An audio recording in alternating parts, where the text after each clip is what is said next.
जी, और कोई क्वेश्चन बच्चों? तो आखिरी ट्रांजैक्शन क्या की थी?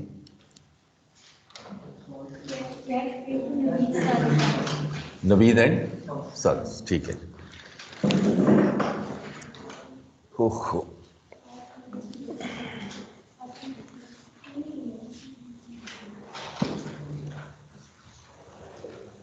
आगे लिखें जी,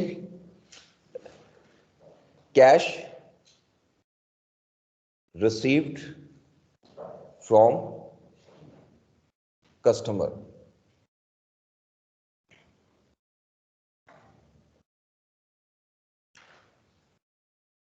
cash received from customer.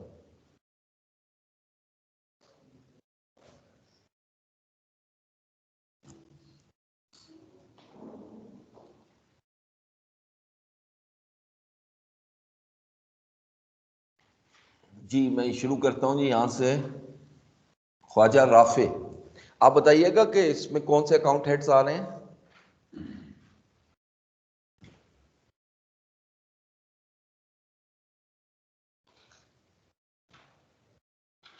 Ji Rafe, आवाज आ रही है मेरी?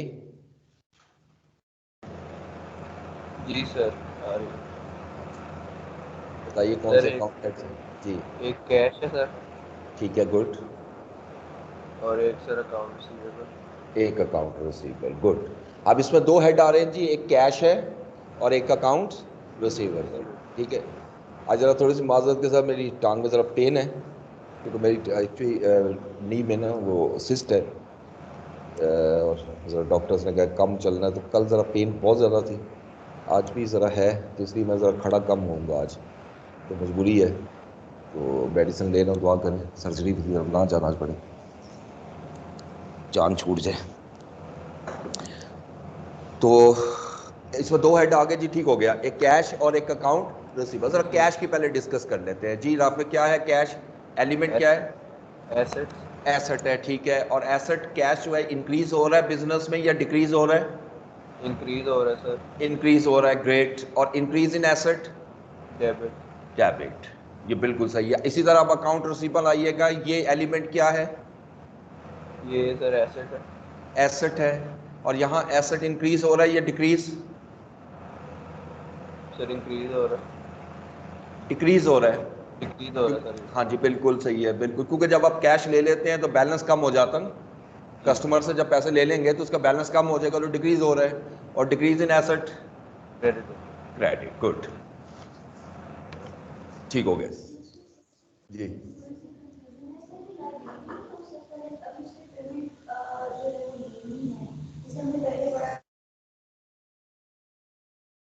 लाइबिलिटी तो तब हो ना जब हमने किसी को पैसे देने।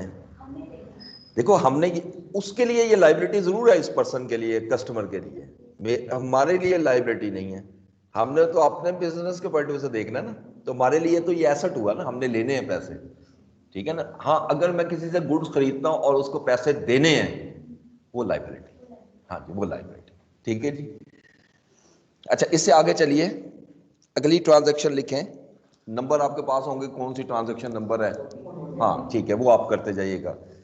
अब इसे आगे लिखिए, rent paid for the month, rent paid for the month.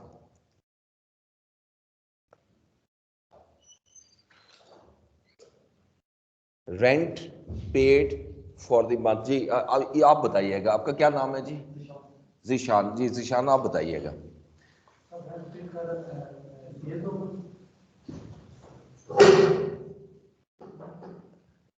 नहीं, सेल्स कहां से आ गया? Rent paid for the month, एक तो कैश हो गया, ठीक है।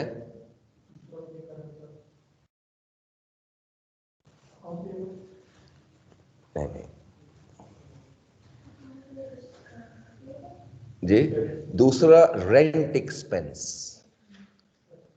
ठीक है, रेंट एक्सपेंस। देखो आप क्या चीज पे कर रहे हो, जब मैं कहता हूं कि मैं पे कर रहा हूं, ठीक है, एग्रीड, कैश आ गया, कैश पे कर रहा हूं, क्यों पे कर रहा हूं, सवाल तो आएगा ना। जैसे मैंने बताया कि कैश के आने का और कैश के जाने का सोर्स होता है। अच्छा, मैं खुद कह रहा हूं कि जी कैश मुझसे जा रहा है, भाई क्यों जा रहा है? रीजन क्या है? ऑब्वियसली अंडरस्टूड है कि वो रीजन जो है वो रेंट मैंने पे किया, तो रेंट इज अ एक्सपेंस। तो रेंट एक्सपेंस एक हेड हो गया जी, और दूसरा हेड हो गया कैश, जिसने पहले आगे पीछे लिखा कोई बात नहीं। अब रेंट एक्सपेंस को डिफाइन करते हैं, ये किस में फॉल करेगा? एक्सपेंस में। और एक्सपेंस बिजनेस का इंक्रीज हो रहा है, क्योंकि जब मैं रेंट पे करूंगा इंक्रीज ही होगा ना, और इंक्रीज इन एक्सपेंस डेबिट होगा। ये असल में जब एक होता है कि एक्सपेंस जिस डेट को आया उसी डेट को पे कर दिया तो लायबिलिटी नहीं बनेगी, ठीक है ना। एक होता है कि वो भी मैं लिखवाऊंगा भी, एक होता है कि एक्सपेंस हो गया अभी पे नहीं किया तब लायबिलिटी होगी ना। मतलब एक एक्सपेंस के अगेंस्ट भी लायबिलिटी होती है ना, लेकिन आज ही एक्सपेंस हुआ और आज ही पे कर दिया तो फिर तो लायबिलिटी मुझे बुक करने की जरूरत क्या है? लॉजिक समझो ना, फिर तो मैंने पे कर दिया, फिर लायबिलिटी तो नहीं रहेगी। हाँ, अगर मसलन रेंट ड्यू हो जाता, ड्यू समझ गए हो ना, यानी महीना गुजर गया, क्योंकि आमतौर पे आपको पता है रेंट होता ही एडवांस में है, महीना शुरू हुआ साथ ही रेंट दे दिया, तो वो तो खत्म होने से पहले ही दे दिया, तो फिर लायबिलिटी तो हुई नहीं ना, ठीक है। लेकिन अगर फर्ज करें, आपकी बात ठीक है, अगर मैं ये कहूं कि जनवरी का रेंट है, आपने जनवरी के महीने पे ही नहीं किया, तो जनवरी के एंड पे वो लायबिलिटी हो जाएगी, लेकिन वो एंड पे होगी, स्टार्ट पे तो नहीं हो सकती ना। पूरा महीना यूज करेंगे फिर आपको लायबिलिटी क्रिएट होगी, ठीक है। दूसरा हेड इसमें कैश था, और कैश एसेट है, एसेट डिक्रीज हो रहा है, और डिक्रीज इन एसेट क्रेडिट, ठीक हो गया जी। इसे आगे लिखिए।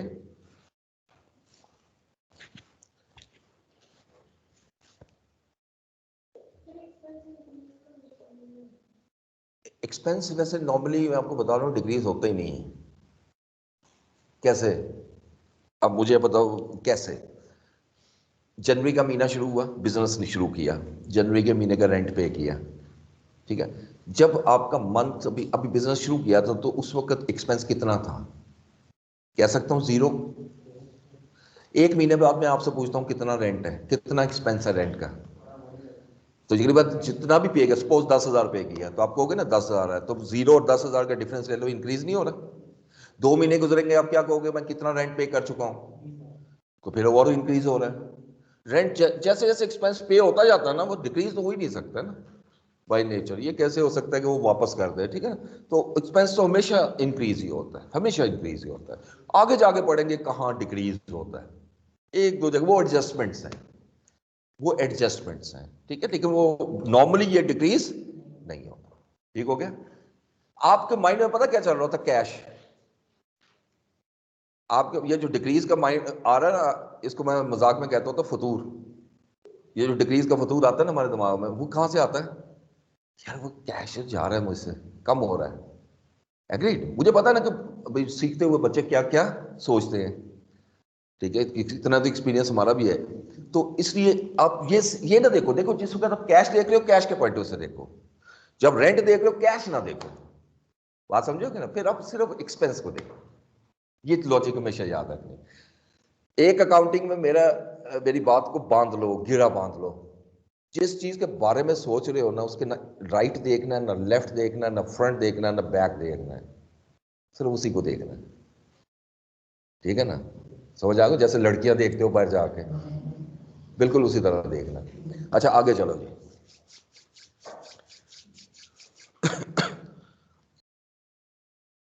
नेक्स्ट लिखिए।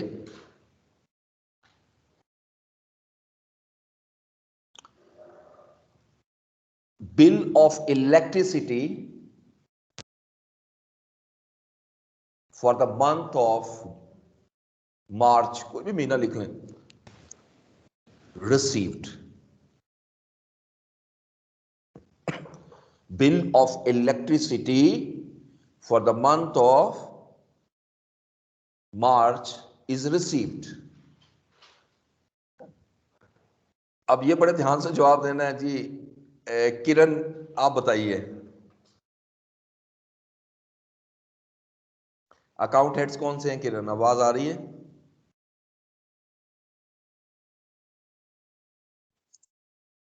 सर इसमें कैश होगा और बिल ठीक है, का एक्सपेंस होगा। एक्सपेंस का नाम क्या होगा? इलेक्ट्रिसिटी, इलेक्ट्रिसिटी, बिल्कुल, या यूटिलिटी। यूटिलिटी का हम हेड जब यूज करते हैं उसमें सब कुछ आ जाता है ना, बेशक यूटिलिटी लिखो या इलेक्ट्रिसिटी लिखो, इसमें दो हेड आ गए, बिल्कुल ठीक है। एक इलेक्ट्रिसिटी आ गया और दूसरा कैश। अच्छा, कैश। देखो आपने यहां पर इस ट्रांजैक्शन को एक दफा फिर पढ़िएगा, इसमें मैंने लिखा है बिल इज रिसीव्ड, पे, इसका मतलब भी पे नहीं किया, बिल रिसीव हुआ है, ठीक है ना। तो फिर ये कैश नहीं लिखोगे, इसकी जगह लिखोगे अदर पेएबल्स। आपको याद होगा अदर पेएबल्स का मैंने कॉन्सेप्ट समझाया था, यानी परचेज के अलावा जो अमाउंट मैंने पे करनी है ना, वो अदर पेएबल में डाल दो, ठीक है। इसको अदर पेएबल में डालो। एक हेड आ गया, मैं फिर बोल देता हूं, इलेक्ट्रिसिटी एक्सपेंस या यूटिलिटी एक्सपेंस, एक्सेप्ट इट, ठीक है। सेकंड आएगा अदर पेएबल। जी किरण, आप बताइएगा कि ये जो इलेक्ट्रिसिटी एक्सपेंस है ये कौन सी नेचर में आएगा, एलिमेंट कौन सा है? सर ये एक्सपेंस है। एक्सपेंस है, और एक्सपेंस इंक्रीज हो रहा है या डिक्रीज? इंक्रीज हो रहा है, इंक्रीज। डेबिट और होगा। Increase in expense? Increase in expense debit होता है। Good, very good. Increase in expense debit, ठीक हो गया जी। दूसरा बताइएगा, दूसरा अकाउंट हेड है अदर पेएबल, ये किस एलिमेंट में आएगा? लाइबिलिटी में। लाइबिलिटी में, ग्रेट। और लाइबिलिटी इंक्रीज हो रही है बिजनेस लाइबिलिटी में क्रेडिट या हो, डिक्रीज? Increase increase. और increase in liability? Credit. Credit, good. अब ये ट्रांजैक्शन मुकम्मल हो गई। एक दफा रिपीट कर देता हूं, इलेक्ट्रिसिटी एक्सपेंस, एक्सपेंस ये चार मैं पढ़ रहा हूं, इलेक्ट्रिसिटी एक्सपेंस हेड हो गया, एलिमेंट एक्सपेंस हो गया, इंक्रीज और डेबिट। दूसरा अदर पेएबल्स, लाइबिलिटी, डिक्रीज। हाँ, अब मैं आपको अपनी जरा एक आदत बता दूं, आज से मैंने शुरू कर दी। मेरी एक आदत है कि मैं जानबूझ के गलत बोलता हूं, और जब मैं बोलता हूं या ऊंचा बोलता हूं, मतलब थोड़ा सा डिफरेंट होता है, या फिर खामोश हो जाता हूं, जैसे अभी हुआ था। सोना नहीं है मेरी क्लास में, अगर आप लोगों ने ना पकड़ा तो मैं पकड़ लूंगा आप लोगों को। क्यों भाई सोए क्यों हुआ? विजिलेंट, जागते रहना है, मेरी मिस्टेक्स भी निकालनी है, ठीक है, केयरफुली, क्योंकि मैं बीच में गलत बोलूंगा, ताकि आप पूरी कंसंट्रेशन से मेरी बात को सुननी है। जहां मैंने गलत बोला पकड़ ले। अब ये भी ना हो जैसे मैं सही भी बोल रहा हूं, सभी गलत बोला है इस तरह भी नहीं करना, जरा थोड़ा हाथ में रख रहा है। ओके, तो अगर अदर पेबल्स लाइबिलिटी है, लाइबिलिटी इंक्रीज हो रही है, इंक्रीज इन लाइबिलिटी क्रेडिट, जो मैंने डिक्रीज कहा था जी, वो जब पे होगा ना फिर ये लाइबिलिटी। अभी तो चूंकि वो फिर अगली ट्रांजैक्शन होगी, बात लॉजिक समझो ना। दो, every transaction should be recorded at the time of its occurrence. समझ आ गई? अगर बिल आया और साथ ही पे हो गया, वो एक्सपेंस है, उसको मुझे लाइबिलिटी बुक करने की जरूरत। अब एक्सपेंस मार्च में आया और पे कर रहा हूं मैं जाके अप्रैल में, तो फिर पहले लाइबिलिटी बुक करूंगा, वो अलग ट्रांजैक्शन होगी। फिर जब पे करूंगा तो फिर एक्सपेंस नहीं है, वो लाइबिलिटी पे कर रहा हूं। एक्सपेंस में अगर उधर भी एक्सपेंस रिकॉर्ड कर गया तो दो दफा नहीं हो जाएगा, डुप्लीकेशन हो जाएगी ना। एक्सपेंस एक दफा रिकॉर्ड होना है, या मैं पे कर रहा हूं तब होना है, या लाइबिलिटी बुक हो रही है तब होना है, ठीक है ना। ये जरा ख्याल करना है इसका। आगे लिखिएगा जी transaction.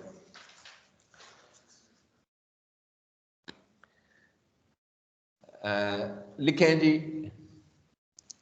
Honour withdrew cash from the business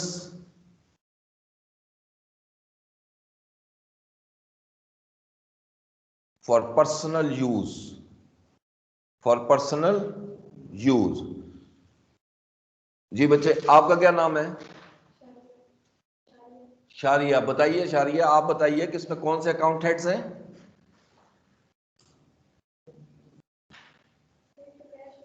एक कैश है, दूसरा ड्राइंग्स। क्योंकि अब यहां ड्राइंग्स का वर्ड तो कहीं नहीं आया ना, लेकिन लाइन देखो जो वो डेफिनेशन पढ़ाई थी, anything withdrawn bye honour for his और पर्सनल यूज इज ड्राइंग्स। ठीक है, तो एक हेड आ गया ड्राइंग्स और एक हेड आ गया कैश। जी बताइए, ड्राइंग्स जो है वो क्या है, एलिमेंट कौन सा है?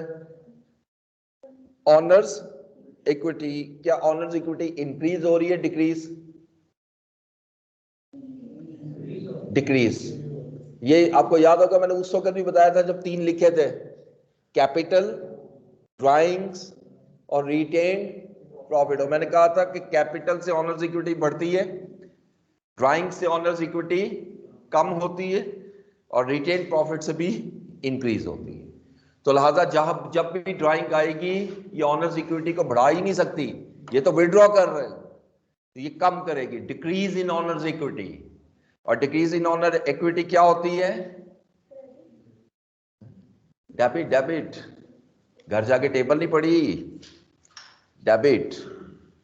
और दूसरी तरफ कैश है, कैश बिजनेस में आ रहा है, ठीक हो गया, कम हो रहा है, गुड। और डिक्रीज हो रहा है, एसेट है, डिक्रीज हो रहा है, डिक्रीज इन एसेट, क्रेडिट। आगे लिखिए, owner withdrew goods from business for personal use.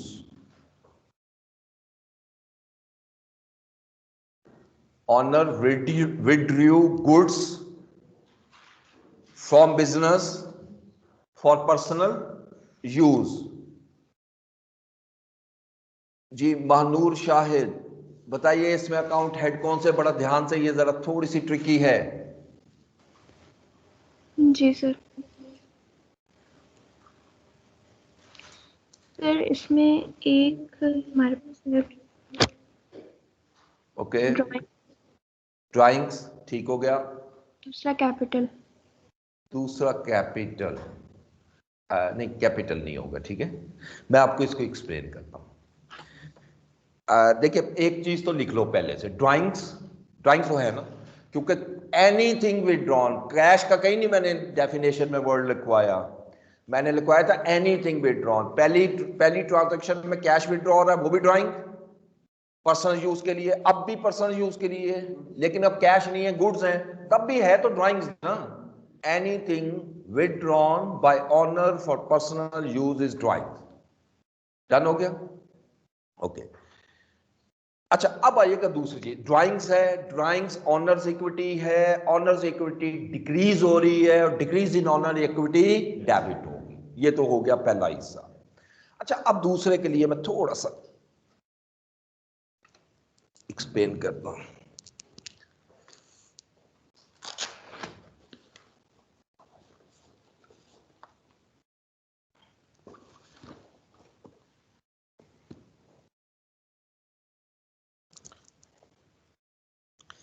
मेरे बैग में हर चीज होती है, यानी मेरे से रिलेटेड, और ये मैं आप लोगों को भी मशवरा दूंगा कि आपके पास हर चीज़ होनी चाहिए। ये मैंने सीखी एक डॉक्टर से, ये मजाक के अलावा बता रहा हूँ, और मैंने ये चीज़, इंसान सीखता है ना। मेरे एक बहुत अच्छे दोस्त लाहौर में, हमारे नेबर भी थे, आमने सामने घर में रहते, हमारे अक्सर कैरम बोर्ड भी खेलते थे, जब उनके पास टाइम होता था मेरे पास टाइम होता, तो मैं कैरम में बड़ा अच्छा था, वो अक्सर मुझसे हार जाते थे, तो फिर वो शर्तें भी लगाते थे। तो खाना, एक दिन उन्होंने बड़े जज्बात में बड़ी प्रैक्टिस की, तो मुझे जज्बात में आ गए ना, कहते आज तो मैं तुम्हें हराऊंगा। तो ठीक है आ जाए जी डॉक्टर साहब, कोई मसला नहीं, गेम है, हार जीत तो है। कहते नहीं आज ऐसा नहीं, आज जरा बड़ा लगाएंगे खाना। होटल का खाना बुक हो गया, गेम हुई, बड़ा टफ गेम हुई, लेकिन बहरहाल मैंने जीत ली। अब मैंने कहा चलो जी, अब वो कहते हैं चलो जी ठीक है। अब उनकी फैमिली और मेरी फैमिली, हम दोनों चल पड़े। अब नीचे हम गाड़ी में बैठे हैं और डॉक्टर साहब का इंतजार कर रहे हैं, उनके भी मतलब मिसेज जो है और बच्चे जो है वो साथ बैठे हैं गाड़ी में। जी डॉक्टर साहब नहीं आए, थोड़ी देर पर देखा डॉक्टर साहब आ रहे हैं, और पूरा वो जो उनका बैग नहीं होता फर्स्ट एड, वो हाथ में उठाया, वो बाकी जो उनके इंस्ट्रूमेंट्स होते हैं। खैर बैठ गए, गाड़ी में रखकर वहाँ पे गए होटल में, ऑर्डर शॉर्डर दिया, तो ऑर्डर में आपको पता टाइम लगता है ना, तो आप गपशप हो गई। मैं डॉक्टर साहब से पूछा, मैं क्या डॉक्टर साहब वो मरीज चेक करने आए हैं या खाना खाने आए हैं? कि मुझे वो बात बहुत अच्छी लगी। वो कहते हैं कि मैं बाय प्रोफेशन डॉक्टर, और मेरी ज़रूरत किसी को किसी वक्त भी पड़ सकती है, इसलिए मेरा असूल है कि मैं हमेशा अपने पास वो तमाम चीज़ें रखता हूँ जिसको मैं किसी की मदद कर सकूँ। ऑब्वियसली हेल्प ही है ना। सो जब मैंने ये सुना, तो जब मैं आता हूँ, अब घर वाले अक्सर मेरा कहते हैं कि खातून के बैग उठा के फिरते रहते। मेरे बैग में हर चीज़ होती है जो मेरे से रिलेटेड। अब बुक्स तो इतनी हैं जो मैं सारी रख नहीं सकता, लेकिन लैपटॉप में हर बुक है। सो इंस्ट्रूमेंट है, कैलकुलेटर है, वो भी मिलेगा, मार्कर, बॉल पॉइंट, यानी जितनी भी चीज़ें हैं, ये कॉपी, पेंसिल, और इवन ये राइटिंग पैड। तो इसलिए जब घर से निकलो ना, जब पढ़ने आते हो या घर में पढ़ते हो, हर चीज़ आपके पास होनी चाहिए। बड़ों से सीखते हैं ना, तो वो भी मतलब मैंने बड़ा उनसे सीखा है। तो आइएगा अब इस तरफ ड्राइंग्स की तरफ, क्योंकि जब मैं बैक हो रहा था बड़े गौर से आप देख रहे थे मैं कर क्या रहा हूँ। गुड्स, पहले पूरी बात सुननी है, उसके बाद आप बेशक मुझसे क्वेश्चन कीजिएगा, ठीक है। हमने दो चीजें पढ़ी थी। एक, गुड्स बिजनेस में इन होती हैं, मैं वर्ड बिल्कुल शॉर्ट यूज कर रहा हूं, इन और आउट। इन का मतलब यह है कि आप गुड्स खरीद रहे हो, ठीक है। और गुड्स का वर्ड किस लिए होता है? रीसेल के लिए, यानी अंडरस्टूड है कि ये गुड्स मैं जो परचेज कर रहा हूं, किस लिए खरीद रहा हूं? कि मैं इसको सेल करूं, ठीक है। जब गुड्स आती हैं तो हम उसको शो करते हैं परचेज, ये हम पढ़ चुके हैं, ठीक हो गया जी। जब गुड्स आउट होती हैं, तो जब आउट होती हैं तो वो पर्पस फुलफिल हो गया ना, बेचने वाला। लेकिन जब मैं बेचूंगा तो प्रॉफिट और लॉस में बेचूंगा, और मोस्टली तो प्रॉफिट भी होगा, ठीक है। तो यकीनी बात है, जब मैं बेचता हूं तो अब मैं परचेज इसलिए नहीं लिख सकता कि ये कॉस्ट पे है और ये सेल प्राइस पे है, इसलिए हम इसको क्या लिखते हैं? सेल। यहां जरा सिचुएशन देखें, इस ट्रांजैक्शन में भी गुड्स आउट नहीं हो रही, आउट हो रही है ना। अब दूसरा हेड अगर देखें तो आउट का क्या बनता है? सेल। लेकिन प्रॉब्लम यह है, सेल में प्रॉफिट मार्जिन इंक्लूड होता है। जब ऑनर विड्रॉ कर रहा है ना गुड्स, ऑनर विड्रॉ, वो उसी वैल्यू पे विड्रॉ करेगा जिस वैल्यू पे खरीदी थी। बस 50 रुपए की एक चीज खरीदी थी और वो बेचेगा 60 में। जब वो घर लेके जा रहा है ना अपने जाती मकसद के लिए, तो वो 60 में तो नहीं लेके जाएगा, वो 50 में लेके जाएगा, ठीक है। इसलिए याद रखिएगा कि यहां पर मैं इसकी जगह जो हेड यूज करूंगा वो सेल्स नहीं करूंगा, वो परचेज करूंगा। समझ आ गई बात? क्यों? परचेज किस पे होती है और सेल किस पे होती है? हाँ, सेल्स प्राइस पे। एसपी लिख देता हूं, सेल्स प्राइस। तो इसलिए एक दूसरा हेड यहां लिखिएगा, परचेजेस। कोई ऐसी जगह आ जाती है जहां ऐसा हेड आता है जहां मुझे एक्सप्लेन करना है, वो मैं आपको जरूर कर दूंगा।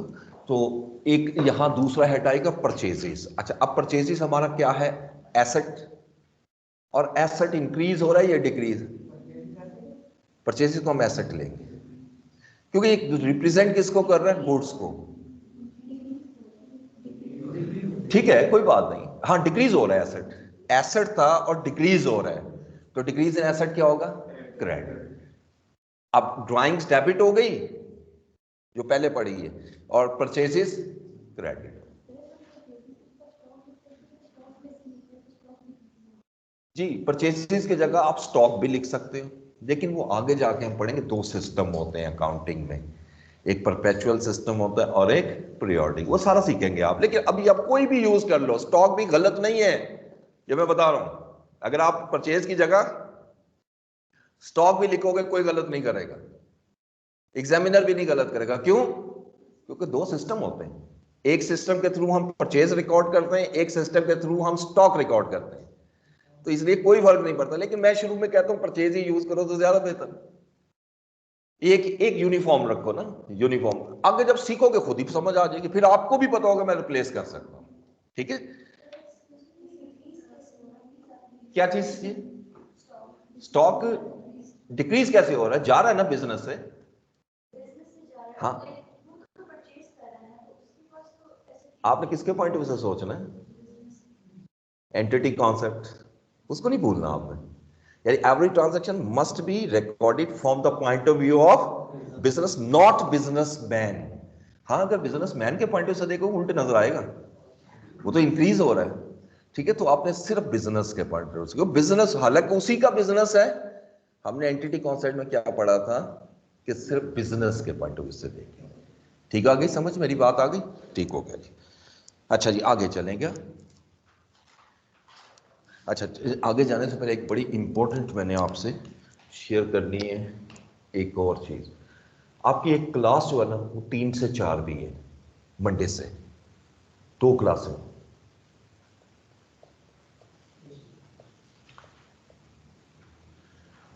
तीन से चार क्लास जो है ना वो बेसिकली वो स्टूडेंट जो कि लेट ज्वाइन किया उनको प्रॉब्लम आ रही है। नंबर 2 जो ज्वाइन तो टाइम पे किया लेकिन हाँ कुछ कंफ्यूजन्स हैं। और तीसरा वॉलंटरली कोई भी आना चाहता है तो आ जाए, वैसे जिसको समझता है कि मुझे ज़रूरत नहीं है इस क्लास की लेकिन फिर भी मैं आ जाऊं तो कोई फ़र्क नहीं पड़ता तो आ जाए। इस क्लास में कोई आगे नहीं पढ़ाया जा रहा किसी किस्म का, ये वही चीज़ डिस्कस होगी जो पढ़ चुके या थोड़ी सी प्रैक्टिस हो जाएगी। ये क्लास मैं नहीं करवाऊंगा, ठीक है। ये सर अर्शद जो है वो आपको ये क्लास करवाएंगे, ठीक है, 3 से 4 वाली। तो जो जो आना चाहेगा वो बिल्कुल आए, बल्कि मैं रिकमेंड करूंगा कि आए जी। ऑनलाइन ही होगी, अभी तो ऑनलाइन ही है ना, तो जब फिजिकल होंगी तो फिर फिजिकल भी हो जाएगी। फिर ये है कि ऑनलाइन अब जो सुबह आए हैं वो शाम तक बैठना उनके लिए मुश्किल है, तो शायद हम उसका कुछ अरेंजमेंट कर लें ऑनलाइन के लिए, एक क्लास ऑनलाइन भी ले सकते हैं इस तरह, ठीक है ना। यूज वो एक के लिए तो कोई मसला नहीं, वो तो प्रैक्टिस डिस्कशन ही करनी है ना, तो उसमें तो कोई ऐसा खर्च नहीं है। क्या ख्याल है? ठीक है। अच्छा जी, अगली ट्रांजैक्शन लिखिए।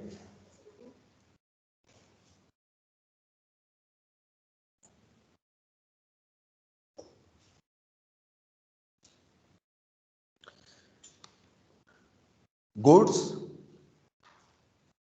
returned to goods returned to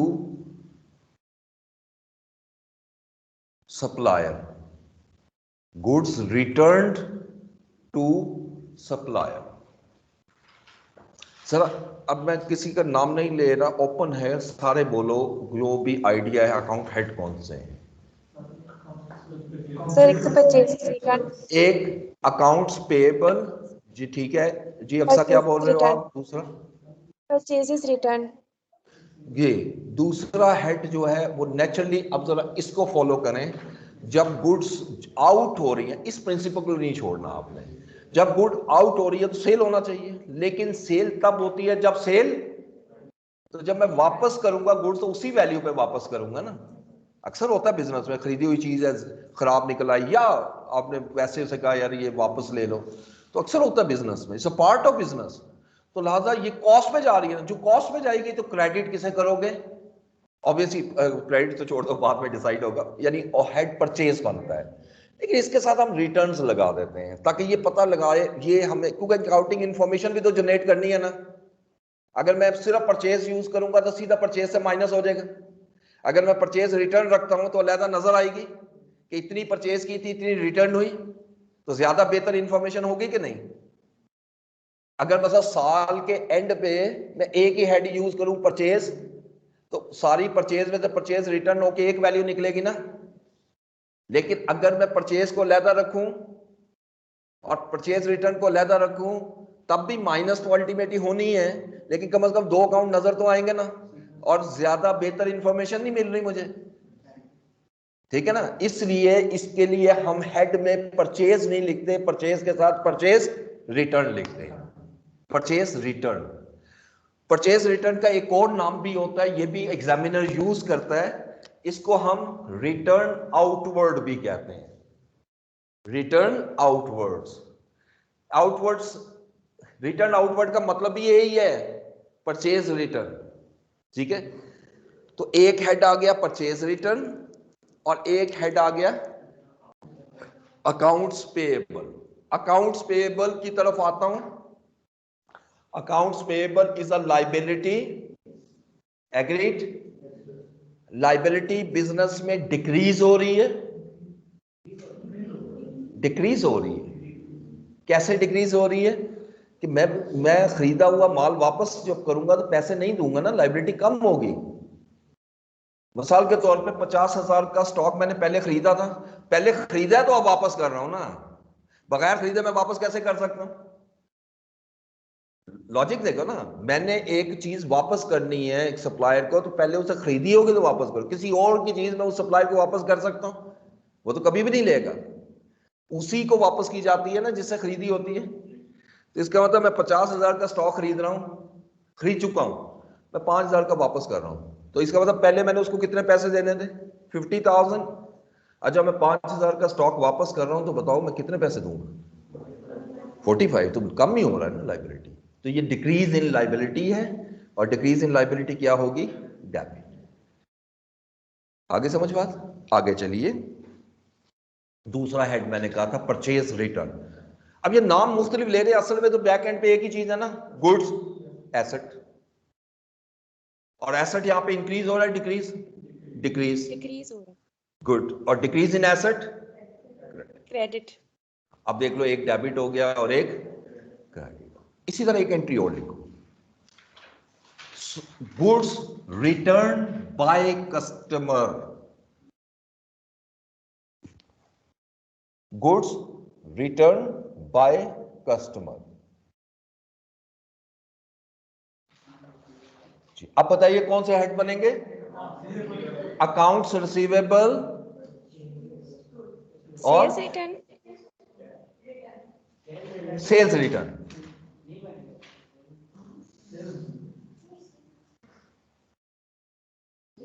अच्छा, अब देखो, गुड्स इन हो रही है, जो इन हो रही है वो किस प्राइस पे हो रही है? सेल प्राइस पे, कॉस्ट पे? सेल पे हो रही है। कैसे हो सकता है? मिसाल के तौर पे आप बुक खरीदते हो, चलो सेल करते हो, सेल को ले लो, आप बुक सेल करते हो किसी कस्टमर को, आपकी बुक शॉप है, तो मुझे बताओ जो सेल करोगे किस प्राइस पे करोगे? उस प्राइस को क्या कहोगे? कॉस्ट कहोगे। उसके लिए बेशक कॉस्ट है जो खरीद रहा है, प्लीज मैंने बार बार कहा एंटिटी कॉन्सेप्ट को नहीं छोड़ना। अब उसके पॉइंट से क्यों सोचते हो? उसके पॉइंट से कॉस्ट एग्रीड। मतलब मैं ये मोबाइल फोन खरीद के लाता हूं, सेल फोन, मेरे लिए तो कॉस्ट ही होगी ना, लेकिन जो बेच रहा है उसके लिए कौन सी प्राइस है? सेल प्राइस है। एग्रीड? ठीक है। अब मैंने गुड्स सेल की थी पहले कस्टमर को, तभी वापस कर रहा है ना। जब मैंने सेल की थी तो सेल प्राइस पे की थी, अब जो वापस करेगा तो उसी प्राइस पे वापस लूंगा ना। ठीक है, तो इसलिए जब मैं सेल की है तो सेल प्राइस पे उसका इनवर्स है, इसको कहते हैं सेल्स रिटर्न। सेल्स रिटर्न, समझ आ गई? अगेन मैं सेल भी यूज कर सकता हूं, लेकिन मैंने अभी जो बताया इंफॉर्मेशन ज्यादा बेहतर करने के लिए, और ये सेल की तो ज्यादा जरूरी होती है। मसलन अगर आप रिटर्न हाइड करते जाओ ना, हाइड से मतलब है सेल में से माइनस होती जाए डायरेक्ट, एक ही अकाउंट यूज करो, मसला तो आंसर तो वही आएगा। लेकिन इंफॉर्मेशन इतनी जरूरी होती है सेल की, जितनी सेल ज्यादा वापस आती है इसका मतलब कस्टमर सेटिस्फाइड नहीं है आपसे, इसे जज करते हो। जिस कंपनी की सेल रिटर्न ज्यादा होती है ना, वो एक अच्छा साइन नहीं होता, इसलिए सेल रिटर्न का हेड हम अलग रखते हैं। तो दूसरा हेड हो गया सेल रिटर्न। अब सेल रिटर्न रिप्रेजेंट तो गुड्स को ही कर रहा है ना, और गुड्स एसेट है, लेकिन यहां एसेट नहीं कहूंगा क्योंकि इसमें सेल प्राइस पे है, और सेल प्राइस पे जो चीज होती है वो रेवेन्यू है, इसको मैं रेवेन्यू कहूंगा। ठीक है, क्योंकि जब खरीदा था तो परचेस एसेट कहा था, जब बेचा था तो हमने रेवेन्यू कहा था, क्योंकि उसमें प्रॉफिट शामिल हो जाता है। तो उसी प्राइस पे चूंकि वापस आ रहा है, इसको मैं रेवेन्यू कहूंगा, और रेवेन्यू डिक्रीज हो रहा है, इंक्रीज नहीं हो रहा। अब रेवेन्यू, क्योंकि सेल में से सेल रिटर्न माइनस होगी। ठीक हो गया? ये डिक्रीज हो रहा है, और डिक्रीज इन रेवेन्यू क्या होता है? डेबिट। डेबिट। और पहला क्या आया था? अकाउंट रिसीवेबल अभी किया नहीं था ना हमने, चले उसको भी देख लें। अकाउंट रिसीवेबल क्या है? एसेट। बताओ Asset. एसेट इंक्रीज होगा डिक्रीज? डिक्रीज, और decrease in asset credit. Credit. खुद ही एक डेबिट हो गया और एक क्रेडिट। इस रिटर्न को हम रिटर्न इनवर्ड्स भी कहते हैं। ठीक है जी। अब ये जो अकाउंट होते हैं ना, जिसमें दो अभी आए हैं, इन दो ट्रांजैक्शन में, एक में सेल्स रिटर्न और एक में परचेज, इस तरह अकाउंटिंग में आगे भी शुरू होंगे। इन अकाउंट्स को हम कहते हैं कॉन्ट्रा अकाउंट्स। कॉन्ट्रा का लॉजिक ये होता है कि हर वो अकाउंट जो किसी एक अकाउंट के उल्ट हो, अगेंस्ट हो, और उसी में से माइनस हो। माइनस असल में उसी में से करनी है ना, लेकिन दोनों अकाउंट शो करके, ये सेल है मेरी और ये सेल रिटर्न है, तो नेट सेल ये है। ठीक है ना। मतलब मैं पूरे महीने में कहता हूं जी मेरी सेल हुई है 4 लाख रुपए की, 400,000 की, और इसमें से रिटर्न हुई है सेल्स रिटर्न 10,000 की, तो नेट कितनी सेल आई? 390 सेल्स, नेट सेल्स। और अगर मैं एक हेड यूज करूं तो सेल कितनी शो होगी? 390। मुझे बताओ कौन सी इंफॉर्मेशन ज्यादा आपके लिए अट्रैक्टिव है? फर्स्ट है कि नहीं? इसलिए हम दो अलग अकाउंट यूज करते हैं। इसलिए इस अकाउंट को कहते हैं Contra. Contra for revenue, Contra for asset. Logic समझ रहे? जिस चीज का हेड होता है ना ओरिजिनल, मतलब सेल क्या है? रेवेन्यू है ना, तो ये कॉन्ट्रा फॉर रेवेन्यू कहलाएगा। ठीक है, यानी हमेशा उससे उल्ट। इसी तरह परचेज क्या है? एसेट, तो उसका जो कॉन्ट्रा, वो जो परचेज रिटर्न है उसका कॉन्ट्रा कहलाएगा। यानी ये कॉन्ट्रा फॉर किसी भी एलिमेंट को हो सकता है। Contra for asset, Contra for revenue, expense वगैरह वगैरह, वो आगे चलते जाएंगे, आती जाएगी चीजें। तो ये लॉजिकली आपने सीखते जाना है चीजें। कॉन्ट्रा है ना। आप फिर गुड्स को देख रहे हो, सेल्स रेवेन्यू कम हो रहा है, आपने रेवेन्यू के कॉन्टेक्स्ट में देखना है, आप स्टॉक के पॉइंट ऑफ व्यू से नहीं देख रहे। जब आप बेचते हो, मुझे आप जवाब दे दो, चलो, जब बेचते हो स्टॉक आ रहा है जा रहा है, तो सेल को इंक्रीज क्यों करते हो? आप जब सेल करते हो तो सेल को आप कहते हो इंक्रीज हुई है, हालांकि स्टॉक तो जा रहा है। वहां किसके पॉइंट ऑफ व्यू से देख रहे थे? सेल्स के पॉइंट ऑफ से, रेवेन्यू के पॉइंट ऑफ से। अब भी रेवेन्यू के पॉइंट ऑफ से देखो ना। अब आप गुड्स के पॉइंट ऑफ से देख रहे हो, कॉन्ट्रडिक्शन तो आएगी। ठीक है, आधा तीतर आधा बटेर ना करो। हाय हाय, बहुत सारा। ओके जी, ये मैंने कुछ ट्रांजैक्शंस आपके सामने लिखी, भी आहिस्ता आहिस्ता और चलेंगी। मैं आज, चूंकि कल संडे है, दिन है आपके पास, मैं रात को आपको एक असाइनमेंट दूंगा ट्रांजैक्शंस वाली। ठीक है, उसको शुरू कर दो। मैं ये नहीं कहूँगा कि एक दिन में करनी है, आराम आराम से करो। ठीक है, ज़रा टफ है, उसमें से कुछ ट्रांजैक्शन अभी नहीं होंगे, वो साथ साथ मैं अभी आपसे डिस्कस कर रहा हूँ। ठीक है, अब अगले स्टेप पे आते हैं, डिस्काउंट। What is discount? मुझे आप समझाओ, ये होता क्या है? डिस्काउंट आपसे ज्यादा, आप लोगों से ज्यादा कौन समझता होगा यार? अल्लाह के बंदो, स्कैन दाखला लेने आते हो, डिस्काउंट दे दो जी, डिस्काउंट दे दो। लेडीज समझती होगी सर। यानी कोई तो मीनिंग होगा ना, मुझे मीनिंग तो समझा दो ना यार।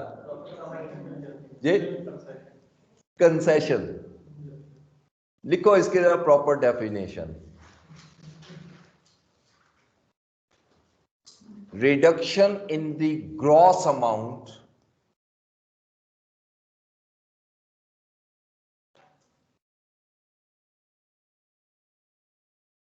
Of revenue is discount. बहुत सिंपल, सिंप्लीफाई किया मैंने डेफिनेशन। नॉर्मली हम जरा लंबी कर जाते हैं, कोई जरूरत ही नहीं है, इसमें सारा मसला हल हो रहा है मेरा। देखो गौर से क्या लिखा है मैंने, reduction in the gross amount. जो प्राइस आपको बताई जाती है, मार्केट में जाते हो कोई चीज खरीदने के लिए, वो जो प्राइस है वो ग्रॉस है ना। ठीक है, जो पब्लिश होती है उसको लिस्ट प्राइस भी कह सकते हो, ग्रॉस प्राइस भी कह सकते हो। अब जो भी प्राइस आपकी कम होती है उसमें से वो डिस्काउंट है, reduction in the gross amount of revenue. तो वो जो ग्रॉस अमाउंट की जो अमाउंट है उसमें से जो कमी है उसको हम कहते हैं डिस्काउंट। ठीक है जी जी अभी उसकी तरफ आ दो। देखो चाहे कोई रिसीव करें या पे करें, है तो डिस्काउंट ना, है तो डिस्काउंट। अब सिचुएशन दो जरूर होंगी, कभी हम डिस्काउंट देंगे, कभी हमें डिस्काउंट मिलेगा। बिजनेस, मैंने सोचा बिजनेस के पॉइंट ऑफ से, यानी कभी मैं किसी और पर्सन को बिजनेस में डिस्काउंट देता हूं और मैं डिस्काउंट दूंगा कस्टमर को दूंगा, अंडरस्टूड है। और कभी मैं डिस्काउंट लूंगा, और मैं डिस्काउंट किससे लूंगा, सप्लायर से। तो दो डिस्काउंट तो आएंगे, वो बात का मसला है, लेकिन अभी मैं सिर्फ बात कर रहा हूं डिस्काउंट। मुझे पता है आप लोग माशाल्लाह बड़े जीनियस हो, ठीक है, जहां से मैं शुरू करता हूं और जहां अभी मैंने जाना होता है वहां पहले पहुंचे होते हैं, मुझे पता है। लेकिन मेरा भी ख्याल कर लो, मैं जरा थोड़ा सा आम बंदा हूं तो थोड़ा सा स्लो चलता हूं, ठीक है। तो आप मेरे साथ चलोगे तो मैं भी आपके साथ चल सकूंगा। ओके, अभी हाथ छुड़ा के भागना नहीं आपने, अभी मेरा हाथ पकड़ा हुआ है आप लोगों ने, उंगली पकड़ के चलना होता है ना बच्चे को जब चलाते हैं, आप समझो कि मैंने हाथ, अब बच्चे की तो आदत है ना उसने भागना है, ठीक है ना। अब ये मेरा काम है कि उनको संभाल के रखना है कि भाई नहीं आगे नहीं अभी निकलना, आगे निकलो गिरोगे तो ख्याल करना है। तो एनीहो, अब डिस्काउंट की दो टाइप लिखो, types of discounts, types of discount. Number 1, trade discount, trade discount, and number 2 cash discount. और इसके साथ कैश के साथ लिख लो सेटलमेंट डिस्काउंट भी कहते हैं इसको, सेटलमेंट डिस्काउंट। और ये दोनों को समझना इतना जरूरी है कि इन दोनों का अकाउंटिंग ट्रीटमेंट एक दूसरे से उल्ट है। ट्रेड डिस्काउंट को हम बिल्कुल डिफरेंट वे से करते हैं और सेटलमेंट डिस्काउंट को बिल्कुल, जिसको कैश डिस्काउंट भी कहते हैं, ठीक है। ज्यादा बेहतर है कि सेटलमेंट यूज करो। देखो अभी लिखना नहीं है, अभी मैं जरा सुनिएगा मेरी बात। सम टाइम मैं मार्केट में जाता हूं कोई गुड्स खरीदने या बुक खरीदने, वो प्राइस बताता है जी ये 500 रुपए की है, ऊपर लिखी भी हुई है 500, इसको लिस्ट प्राइस कहूंगा ना, ठीक है। मैं उससे निगोशिएशन प्रोसेस स्टार्ट करता हूँ, मैं कहता हूँ भाई इतने इतने, आखिर अल्टीमेटली एक प्राइस पे वो भी और हम भी एग्री हो जाते हैं। वो कहते हैं जी 450 रुपीज पे मैं आपको दे देता हूँ, 10% डिस्काउंट हो गया। This discount is known as trade discount. समझ आ गई बात? This discount is known as trade discount, ठीक है। दूसरा आइएगा, अब इसी से आगे चले। अब मैं वो बुक के पास लेने गया और मैं किसी रेफरेंस से गया, मैंने कहा जी फलां पर्सन ने भेजा है, उन्होंने कहा जी उससे की किताबें वो आपको दे देंगे, लेकिन उनसे आप फोन पे बात कर लें, वो कह रहे हैं पेमेंट आपको बाद में मिलेगी। वो कहता है ठीक है आप ले जाएं, आपको इनवाइस बना देगा, बिल तो बना के देगा ना। अब उस इनवाइस पे जो प्राइस लिखी होगी उसमें कोई निगोशिएशन नहीं हुई, वो ओरिजिनल प्राइस है, वो 500 रुपीज है, ठीक है। अब आप क्या करते हो, वो कहता है ठीक है 2 हफ्ते बाद पैसे देगा। अब 1 हफ्ते के बाद आप चले जाते हो उसके पास, आप उसे कहते हो जी कि मेरे पास पैसे आ गए हैं तो मुझसे पैसे ले लो। मैं बड़ी आम लैंग्वेज यूज कर रहा हूँ, बड़ी सिंपल है, आप मुझसे पैसे ले लो। वो कहते हैं जी 500 रुपये। उसने कहा देखें आपने 2 हफ्ते का कहा था, मैं 1 हफ्ते बाद पैसे दे रहा हूँ, कुछ तो ख्याल करें। वो कहता है अच्छा यार तुम 30 रुपये छोड़ कम देना, is a part of business, ये प्रैक्टिकली होता है। अब जो 30 रुपए छोड़ रहे हैं इसको मैं ट्रेड डिस्काउंट नहीं कहूंगा, इसको मैं सेटलमेंट डिस्काउंट कहूंगा। अब वर्ड से अंदाजा हो जाना चाहिए आपको, ट्रेड और सेटलमेंट। ट्रेड डिस्काउंट वो डिस्काउंट है जो eight the time of trade, eight the time of trade, समझ गए ना, बाइंग और सेलिंग के वक्त तय हो जाए,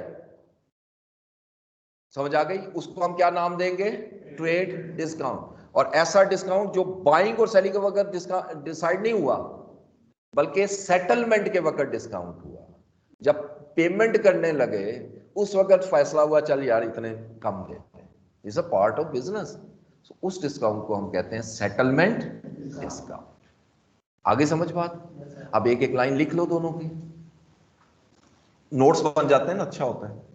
तो ट्रेड डिस्काउंट को लिखोगे द डिस्काउंट एग्रीड, बिल्कुल छोटी छोटी सी line, agreed at the time of जी ट्रेड। अब ट्रेड को बेशक आप ब्रैकेट में लिख लो अपने समझने के लिए, at the time of buying और at the time of buying और सेलिंग। एक ही टाइम होता है ना, वो सेल कर रहा है और मैं बाय कर रहा हूं, eight the time of trade. और दूसरा लिखेगा डिस्काउंट एग्रीड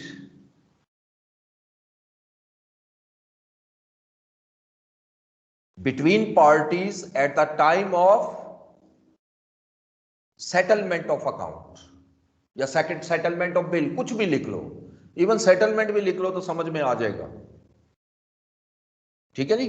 अब मैं एक स्कैन के हवाले से भी आपको एग्जांपल दे देता हूं। आप आते हो और आप कहते हो जी कि दाखला, जब आप दाखला ले रहे हो, उसे कहते हैं जी कि आज मैं आज ही फीस पे कर देता हूं, मुझे कुछ डिस्काउंट दे दें, सारी फीस में दे देता हूं। वो आपको कहते हैं अच्छा 10% कम दे दो। ये डिस्काउंट कौन सा कहलाएगा? Trade discount. ठीक है। अब आपको दूसरा क्या है कि आप 3 चालान बनवा देते हो 3 महीने के। ठीक है, वैसे तो देते नहीं है, लेकिन वैसे मैं कह रहा हूं 3 चालान दे मिल के। अब आपने तीनों ले गए घर, एक जनवरी के महीने का सपोज, एक फरवरी का और एक मार्च का। अब जब जनवरी की पेमेंट करने लगे तो आपने के पास पैसे आ गए, आप स्कैन में आए, आपने कहा जी कि ये तीनों मुझसे वापस ले लें और एक ही बना दें और मैं सारी पेमेंट अभी कर देता हूं, लेकिन थोड़ा सा डिस्काउंट। अब वो कहते हैं अच्छा चलो 5% कम कर देते हैं। ये डिस्काउंट अब ट्रेड नहीं लेगा, ये सेटलमेंट। अब लॉजिक समझ गए? अब इससे अगली जो कहानी है वो जरा कैलकुलेशन है, वो इंशाल्लाह नेक्स्ट क्लास में करेंगे। ठीक है।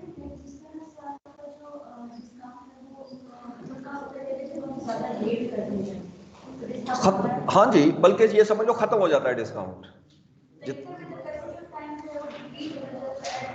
हाँ, डिस्काउंट डिक्रीज होता जाता है। डिस्काउंट जब 0 होगा तो ग्रॉस अमाउंट ही हो जाएगी। ठीक है ना, फिर पूरी अमाउंट देनी पड़ेगी।